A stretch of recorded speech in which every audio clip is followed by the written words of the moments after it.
El día de hoy vamos a revisar lo que es el curso de control de gestión pública. El curso de control de gestión pública es el estudio de la gestión pública de una manera muy importante en el nuevo escenario constitucional, que reivindica el rol del Estado frente a un mundo globalizado en el que se ha demostrado que la gestión privada no es el paradigma de eficiencia, de eficacia y calidad, y que la gestión pública no se identifica en la lentitud, desperdicio y corrupción. El principal objeto del presente curso es sentar las bases para que los servidores públicos procuren una administración técnica que utilice la planificación, la organización, la dirección y el control de los recursos humanos, financieros, materiales, tecnológicos y otros, siempre buscando en el servicio a la comunidad, donde el cliente es el factor fundamental de la gestión pública. Para empezar el curso, es importante recordar ¿qué es el control en el proceso administrativo? Toda organización, sea esta una familia, empresa privada o entidad pública, funciona con reglas o normas que le permiten administrar con eficiencia los recursos y viabilizar la consecución de los objetivos y metas. Seguramente a nadie le gusta ser controlado. Sin embargo, el control constituye la más fuerte herramienta para que una organización funcione adecuadamente y sea mejorada. Esta mejora tiene que ser permanente. El proceso básico de control implica 3 pasos, que son el establecimiento de las normas, que le vamos a denominar el estándar, la medición de desempeño con referente a los estándares, la determinación de posibles desviaciones y análisis de las causas, y como tercero tenemos la adopción en las acciones correctivas. Por eso podríamos decir que el proceso de control prácticamente tiene 3 pasos que son el establecer las normas, medir estas normas, compararlas y luego tomar los correctivos para que pueda ser un control eficiente. La gestión pública es el conjunto de acciones sistemáticas enmarcadas desde la planeación hasta la comprobación de objetivos. Por lo tanto, se puede decir que en la gestión existe un proceso administrativo, ya que parte desde la planificación hasta el control, atravesando los elementos de la organización y dirección. Si nosotros tomamos en cuenta que la planificación, al ser el primer elemento del proceso administrativo hasta llegar al control, es claro ver que la dirección y la organización han pasado por el medio. De aquí nosotros vamos a decir entonces que la gestión es parte de la administración, porque toda administración tiene un proceso administrativo. Es importante mencionar que la gestión siempre estará encaminada a buscar el cumplimiento de las metas trazadas, optimizando recursos, ya sean humanos, materiales, tecnológicos y financieros, pero sin dejar de pensar en el usuario. En resumen, el término gestión está representado por la eficacia, eficiencia y calidad, con que se desarrollan las actividades que permitan lograr los objetivos que redunden en beneficio de la colectividad. Para entender mejor, definamos lo que es eficiencia, eficacia y calidad. La eficiencia, este término se relaciona con la utilización adecuada de recursos, así como decimos costos en el desarrollo de las actividades, ya sean institucionales, a efecto de cumplir con la misión encomendada por la Constitución y la ley. Por lo tanto, podríamos decir que la eficiencia nos ayuda o nos permite lograr optimizar recursos, ya sean humanos, materiales, financieros o tecnológicos. Por lo tanto, la eficiencia va a ser hacer las cosas bien, pero a bajo costo. Hacer las cosas bien, optimizando recursos. La eficacia. En forma general, la eficacia consiste en lograr o alcanzar los objetivos propuestos, las metas programadas o los resultados deseados. Por lo tanto, la eficacia no es más que comprobar que hemos cumplido esos objetivos o metas que nos trazamos en cualquier inicio de nuestra gestión. En cambio, la calidad puede existir eficiencia, utilización adecuada de recursos, puede haberse logrado los objetivos y metas, que es la eficacia, sin embargo, el cliente representado por el pueblo es quien experimenta y determina finalmente la satisfacción o insatisfacción generada por el bien o servicio recibido en el sector público. Por eso decimos que la calidad, por lo tanto, es la satisfacción del usuario. ¿Cómo medimos la eficiencia, la eficacia y calidad? La eficiencia podemos medirla con indicadores, igual que la eficacia, indicadores. La calidad podemos también utilizar indicadores. Hay máquinas también que nos permiten medir el cumplimiento del servicio al usuario. Están establecidos en las normas técnicas de talento humano, especialmente las que emite el Ministerio de Trabajo. Pero la calidad en sí, al ser muy subjetiva su medición, es importante hacerla con evaluaciones de impacto, por ejemplo. Por lo tanto, la eficiencia, la eficacia y la calidad, los tres elementos determinan la gestión. Estimados participantes, ya hemos revisado lo que es la gestión y lo que es el control. Vamos a revisar ahora lo que es la administración pública. Para referirme a la administración pública, es importante primero diferenciar administración pública de administración privada. En términos generales, la ley para la empresa privada significa lo que no debe hacerse, en cambio, para el sector público, lo que debe cumplirse. La finalidad de la empresa privada está dirigida hacia el interés particular de los dueños o los accionistas, mientras que la entidad pública se ocupa del interés social.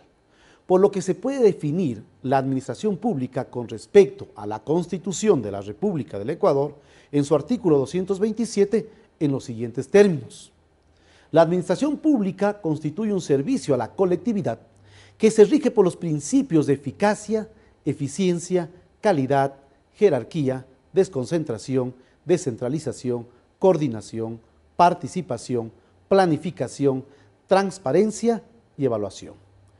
Esto se puede resumir con esta fórmula. AP, que significa Administración Pública, es igual a SC más G y más PA. ¿Cómo sería esto? Si yo defino que la Administración Pública es SC, estamos hablando de un servicio a la colectividad, que nos dice el artículo 227 de la Constitución. Más G, la gestión. Ustedes ya vieron que es la eficiencia, la eficacia y la calidad. En esta fórmula estamos simplemente poniendo la eficiencia, la eficacia y calidad, esos tres términos, en una sola palabra que es la gestión. Y el proceso administrativo estaría en los demás principios de la administración pública, como son, por ejemplo, la jerarquía, la organización, la planificación, la transparencia y evaluación. Vale señalar entonces que al poner estas tres palabras en esta fórmula, el servicio a la colectividad, más gestión y más proceso administrativo, simplemente estamos resumiendo el artículo 227 para que usted pueda entenderle mejor y pueda sacar su propia definición. Podríamos decir, por lo tanto, que al haber analizado estos principios de la administración pública, tenemos también lo que es la desconcentración y lo que es la descentralización. Desconcentrar, debemos recordar una palabra clave que no es más que delegar. Cuando yo digo descentralizar, en cambio hablo de transferir.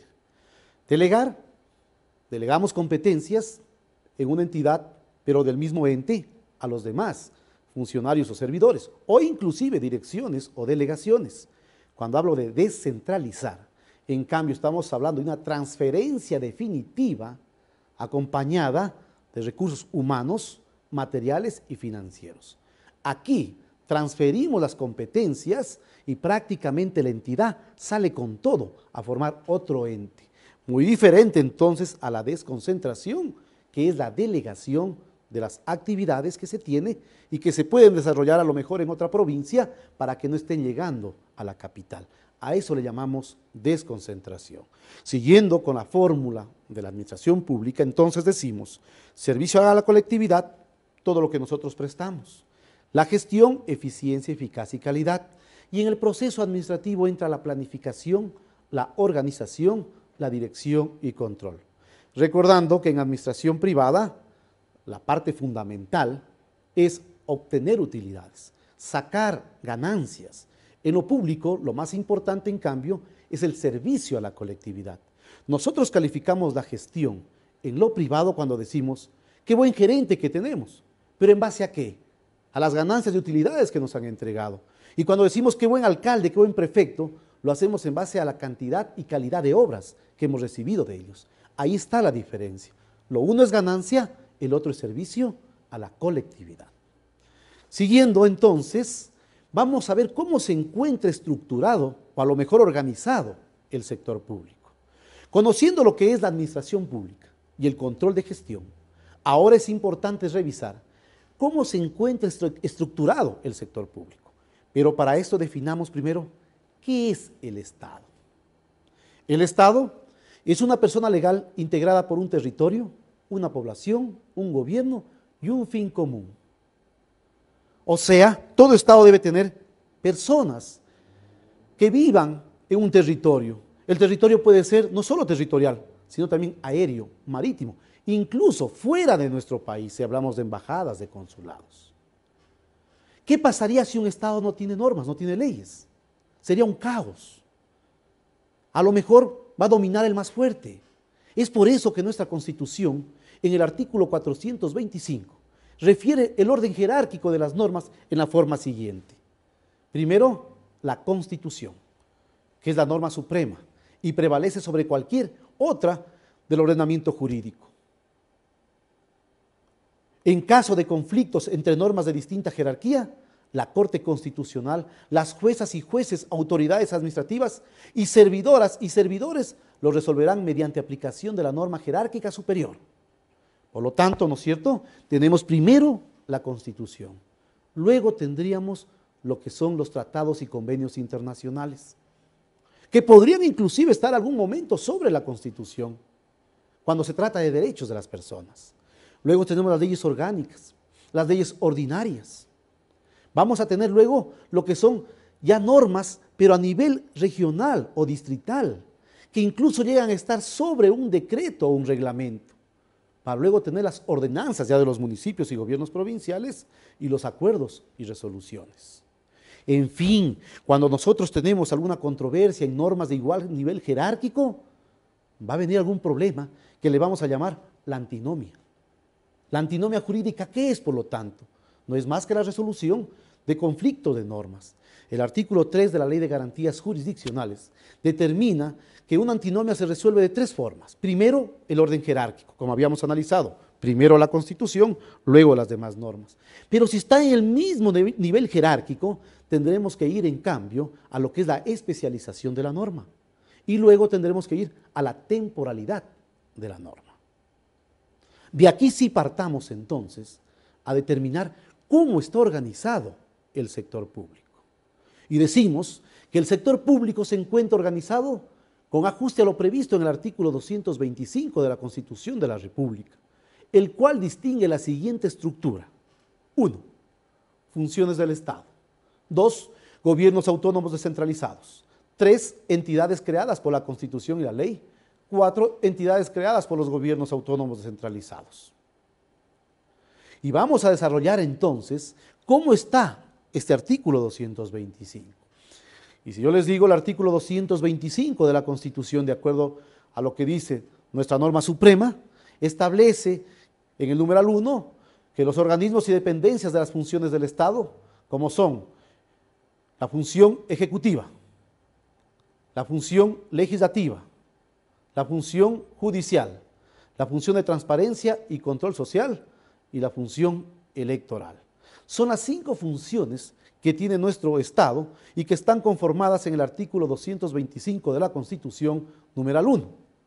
Comencemos a revisar cada una de estas funciones con las instituciones que la van a integrar y que por lo tanto son parte de lo que es el sector público.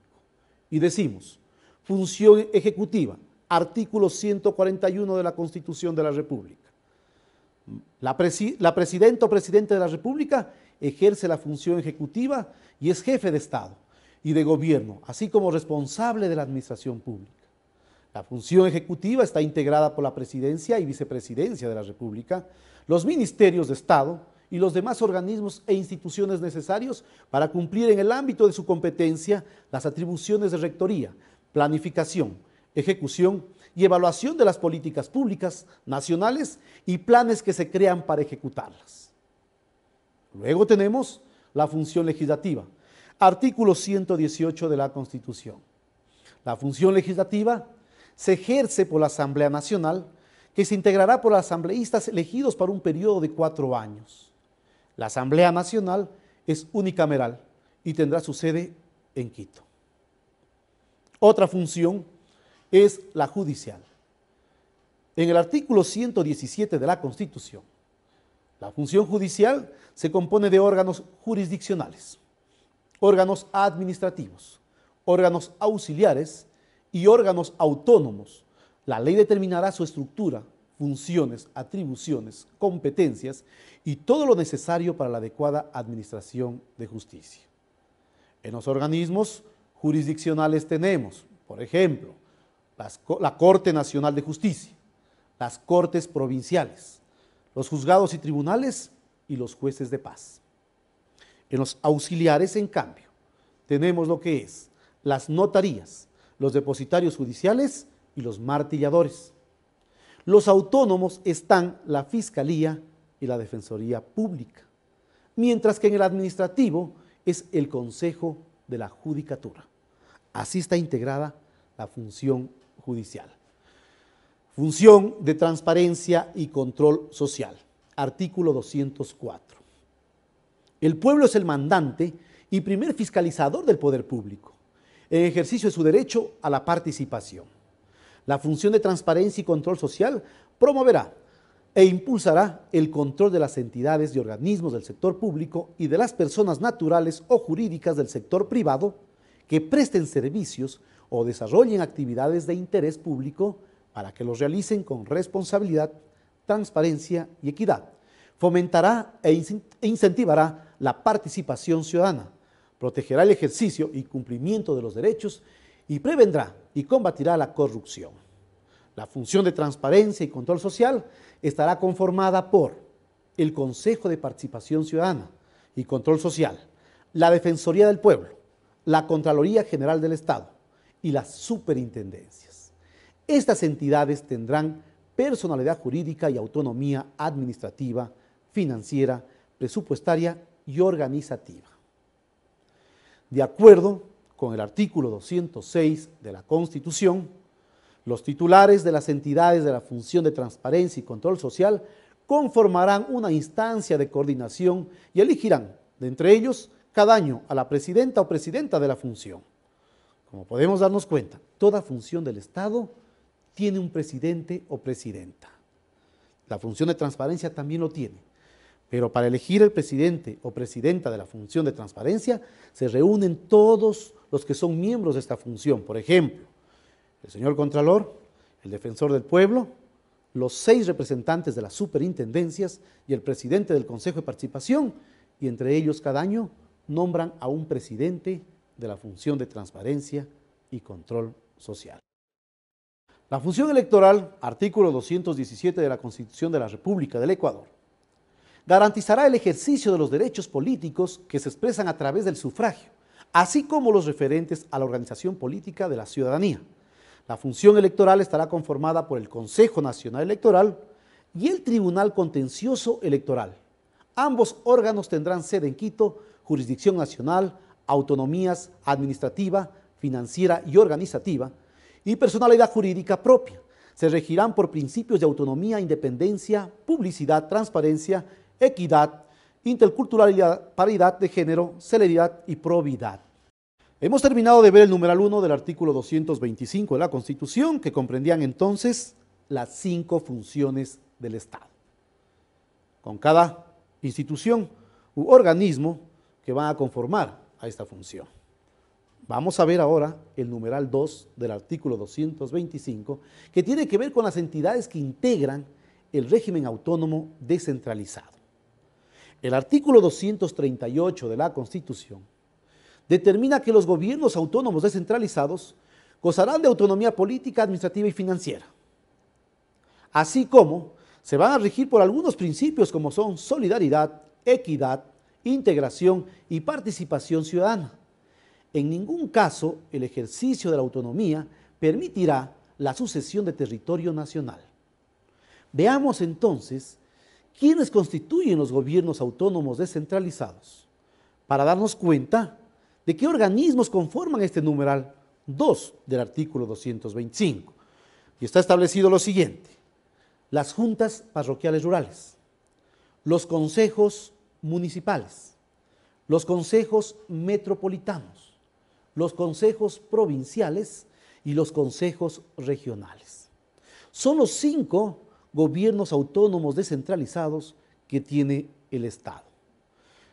Si comenzamos a ver lo que es un consejo regional, nos vamos a dar cuenta que todavía en el país no existen consejos regionales.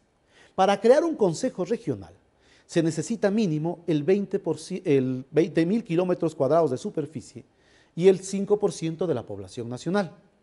En cambio, para un metropolitano, el requisito es tener mínimo el 7% de la población nacional. Tenemos que darnos cuenta que además de estos requisitos, que son lo básico, hay que hacer un proyecto de ley, así como también un estatuto.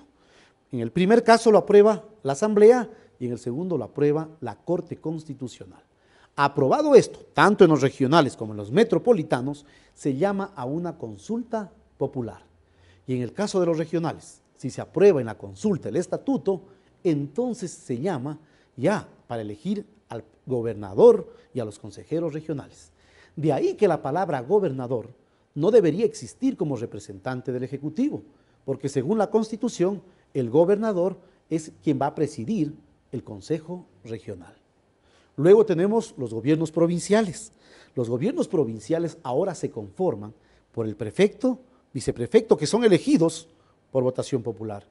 Y luego tenemos, y en una sola papeleta inclusive, luego tendríamos los consejeros, que son los alcaldes de la provincia más representantes de las juntas parroquiales. ¿Cuántos representantes de las juntas? Se determina mediante la población rural que tiene la provincia. Si la provincia tiene hasta 100.000 habitantes rurales, van 3 representantes de las juntas parroquiales. Si tiene hasta 200.000, van 5, y pasado los 200.000, van 7 representantes. Entonces sumaríamos los representantes de las juntas al gobierno provincial, los alcaldes de la provincia, prefecto y viceprefecto, y conforman prácticamente el gobierno provincial. Luego tenemos los metropolitanos, que les había indicado que mínimo deben tener el 7% de la población nacional, y se conforma por el alcalde metropolitano y los concejales metropolitanos. Luego tenemos los municipales, consejos municipales, consejos cantonales también les conocemos, conformado por el alcalde y los concejales urbanos y rurales. Y luego tenemos las juntas parroquiales rurales, que las conforman los vocales, en algunos, en la mayoría podría decir, 5 vocales, y en otros casos, si la población rural de esa parroquia supera los 50.000, serían 7 vocales. Así se conforma el numeral 2 del artículo 225 de la Constitución. Numeral 3 del artículo 225 nos dice: los organismos y entidades creados por la Constitución o la ley para el ejercicio de la potestad estatal para la prestación de servicios públicos o para desarrollar actividades económicas asumidas por el Estado. Entre los organismos creados por la Constitución tenemos, por ejemplo, a la Procuraduría, a la Corte Constitucional. Mientras creados por la ley, podríamos decir, todos los que han sido aprobados en un proyecto de ley en la Asamblea o en el ex Congreso. Podríamos decir, por lo tanto, aprobados en la función legislativa, como el Instituto Ecuatoriano de Seguridad Social, la Comisión de Tránsito. Tenemos también, ¿no es cierto?, por ejemplo, la Corporación Financiera Nacional, el Banco del Estado, el Banco de Fomento. Todas estas están integrando el numeral 3 del artículo 225 porque fueron creadas por la ley o en algunos casos por la Constitución. Y si preguntamos, por ejemplo, ¿y las empresas públicas dónde irían? Si bien es cierto, en el numeral 3 dice que serán las creadas por la Constitución y la ley, pero la LOEP, la Ley Orgánica de Empresas Públicas, que prácticamente nos ayuda a regir lo que son las empresas públicas, se crea mediante el artículo 225, numeral 3 y 4, así como el 315 de la Constitución. Por lo tanto, se está considerando en la creación de la LOEP, en los antecedentes, en los considerandos, se toma en cuenta el numeral 3 y el 4 del 225 para la creación de la LOEP. El artículo 225 de la Constitución, en cambio, ya en el numeral 4, nos determina a las personas jurídicas creadas por un acto normativo de los gobiernos autónomos descentralizados para la prestación de servicios públicos. Todos sabemos que para ser creados por un acto normativo de los gobiernos autónomos descentralizados, se necesita la aprobación de la Cámara Legislativa de cada gobierno, ya sea provincial, municipal o inclusive regional. Así como también se podrá aprobar con estos actos empresas públicas, de acuerdo a lo que determina el artículo 5 de la Ley Orgánica de Empresas Públicas. Pero las empresas públicas de los GATS, porque tenemos el otro tipo que explicamos en cambio en el numeral 3. En el numeral 4 entran las empresas públicas creadas por los gobiernos provinciales, regionales o municipales. En este caso podríamos poner como ejemplo las empresas públicas de aseo, empresa municipal de agua potable, empresa municipal a lo mejor de recolección de basura, empresa provincial, por ejemplo, de vivienda, si es que hubiere en cada provincia, en cada cantón, todo lo que sea creado por un acto normativo, o sea, por la ordenanza, que es el acto normativo de los GATS. Ahora, si revisamos cómo se crea una empresa pública, tenemos en el artículo 4 y 5 de la LOE, Ley Orgánica de Empresas Públicas, las clases de empresas y cómo se crean las empresas públicas. Y podríamos decir que una empresa pública solo puede crearse de 3 formas que son: mediante decreto ejecutivo, que va a ser un acto administrativo de la función ejecutiva; por acto normativo legalmente expedido por los gobiernos autónomos descentralizados, expedido con una ordenanza, como habíamos analizado, de los GATS; y 3, mediante escritura pública, para que la empresa que se constituya entre la función ejecutiva y los gobiernos autónomos descentralizados tienen que elevar esta ordenanza, y así como lo hizo también el decreto, se eleva a una escritura pública y se conforma una empresa pública integrada por el Ejecutivo y los GATS. Pero también no hay que descartar lo creado por las universidades, que son las creadas por un acto o una resolución del Consejo Universitario. Decimos entonces que las universidades públicas podrán constituir empresas públicas o mixtas que se someterán al régimen establecido en esta ley, para las empresas creadas por los gobiernos autónomos descentralizados o al régimen societario, respectivamente, en la resolución de creación adoptada por el máximo organismo universitario que compete. Además, determinará aspectos relacionados con su administración y funcionamiento. En sí, miren, hemos analizado en esta clase, en este poco tiempo que hemos compartido con ustedes, hemos analizado lo que es el control. Y decimos que el control tiene 3 pasos fundamentales que son: el establecimiento de las normas, la medición y la corrección. Resumen, los 3 pasos del proceso del control son establecimiento de normas, medición y corrección. Habíamos revisado la gestión. En resumen, la gestión se compone de 3 elementos que son eficiencia, eficacia y calidad. Eficiencia, hacer las cosas bien, pero a bajo costo, optimizando recursos. Eficacia, logro de metas y objetivos, y la calidad, la satisfacción del usuario. Pasamos luego a ver lo que es la administración pública. Y decíamos que la administración pública constituye un servicio a la colectividad que se rige por los principios de eficiencia, eficacia, calidad, jerarquía. Hablábamos de la desconcentración, de la descentralización, de la organización, de la planificación, de la transparencia y de la evaluación. Por lo tanto, habíamos hecho una fórmula. AP es igual a SC más G y más PA, proceso administrativo. Terminábamos viendo lo que era la organización del sector público, y el artículo 225 determina cómo está conformado el sector público. Y habíamos analizado el numeral 1, las 5 funciones del Estado. En el numeral 2, los 5 tipos de GATS. En el numeral 3, todo lo creado por la Constitución y la ley. Y en el numeral 4, lo creado por un acto normativo de los gobiernos autónomos descentralizados. Ahora, para reforzar lo que hemos revisado, vamos a realizar un taller que consiste en hacer grupos de 4 hasta 5 participantes, donde ustedes van a analizar el artículo 225 de la Constitución. Lo van a desagregar en un cuadro sinóptico, van a poner artículo 225, numeral 1, y ponen las 5 funciones del Estado, pero en cada función, ¿qué instituciones lo conforman? Numeral 2, Los GATS van a poner los 5 tipos de gobiernos autónomos descentralizados, las clases de gobiernos autónomos que tenemos. Regionales, ¿cuántos hay? Provinciales, ¿cuántos hay? Metropolitanos, ¿cuántos hay? A nivel de todo el país. Municipales, ¿cuántos hay? Y cuántas juntas parroquiales rurales hay en todo el estado.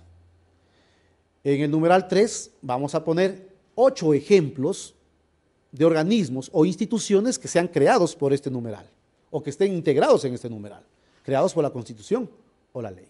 Y en el numeral 4 vamos a poner 8 ejemplos de organismos o instituciones que pertenezcan a este numeral que hayan sido creadas por una ordenanza o por algún acto normativo de los GATS. Si hacemos este taller, ustedes estarán listos para la evaluación que será el día de mañana en base a lo que hemos revisado el día de hoy.